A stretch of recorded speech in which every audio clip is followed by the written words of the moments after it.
校园霸凌究竟有多窒息？韩国用以暴制暴的反霸凌格斗漫给出答案。今天我们就来盘点一下燃到头皮发麻的5部热血格斗韩漫。第一部，痞子学霸。这是韩剧学习小组的原作漫画，男主易在明是个仅靠自学就能成为高手的武学天才。梦想成为学霸的他，实际上却是个学渣，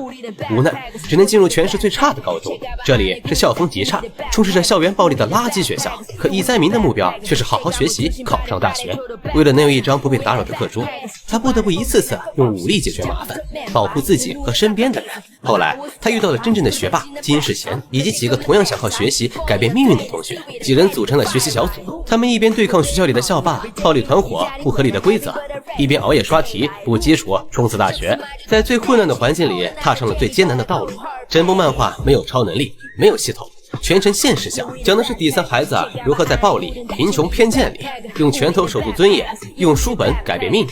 另外一本被影视化成弱小英雄的漫画《英雄联盟》同样十分精彩。第二部，街头生存手册。男主任多俊是曾被霸凌绝望到想要自杀的弱鸡男孩，在将霸凌者推向大货车致使其重伤后，任多俊被学校开除，被父亲踢出家庭，其他霸凌者却依旧不肯放过失去一切流落街头的他。任多俊于绝望中觉醒，是要清除掉世间所有人渣。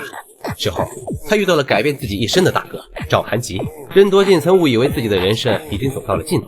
可他偏偏于一无所有时在街头遇到了完美家人。我认为街头生存手册迷人的地方不止于张力十足的战斗场面，更在于他对家人一词的理解以及意志传承的表达。被亲生父亲无情抛弃的任多俊，却在鱼龙混杂的街头找到了愿意为彼此付出生命的伙伴。就像漫画里说的，血脉相连不一定就是真正的家人，心与心相连才是最重要的。从赵寒吉继承收留自己的大叔意志，守护流浪街头的孩子，再到任多俊继承赵寒吉的意志，保护在街头捡到的弟弟们。我想这份温柔又坚定的意志，比任何战斗都要更加触动人心。并且街头生存手册和痞子学霸属于同一世界观、新玄宇宙。同一系列还有不良指导官、翰林体育馆等一系列漫画，其中善意的竞争也已经被影视化。这3本漫画的主角还有一部专属联动漫画《巅峰对决》，感兴趣的话可以尝试阅读。第3部，格斗实况。这里是人人都可以直播赚钱的世界。男主柳浩斌是贫困高2学生，长期被校霸兼网红的八哥霸凌，为了重病的母亲住院费与生计，他意外开启格斗直播，看网络上的斗鸡自学打架频道，在一场场直播对战中不断变强，频道格斗实况就此爆火，从校园底层一路逆袭成100万粉主播，边赚钱边变强，结识伙伴对抗恶势力。我认为这本漫画直播战斗的设定非常新颖，在剧情发展过程中也揭露了许多现实问题，比如某些网红为了吸引眼球不择手段的整蛊路人、网络暴力以及舆论的可怕等等。格斗实况目前已经被改编成了动画，并且真人剧预计今年5月底就会上线。对格斗感兴趣的话，可以浅浅期待一下。第4部，我是坏小子。男主江志雄明明是韩国最大黑帮火熊帮的继承人，就因为幼年时青梅竹马韩秀珍说自己喜欢善良的人，从此可以隐藏黑道血统，装了10年老好人，在学校帮助被霸凌的同学，认真学习，从不打架。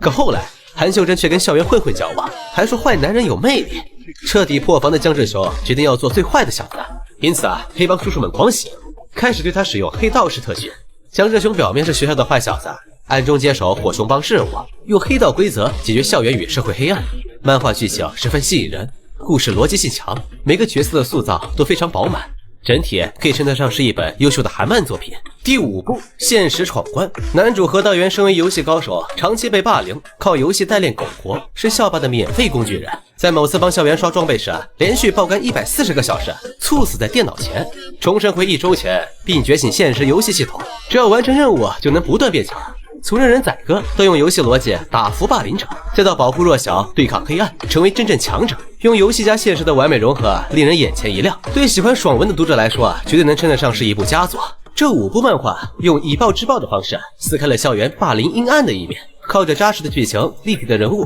和独特的创作思路广受好评。大家认为最好看的热血格斗漫是哪部呢？可以分享在评论区。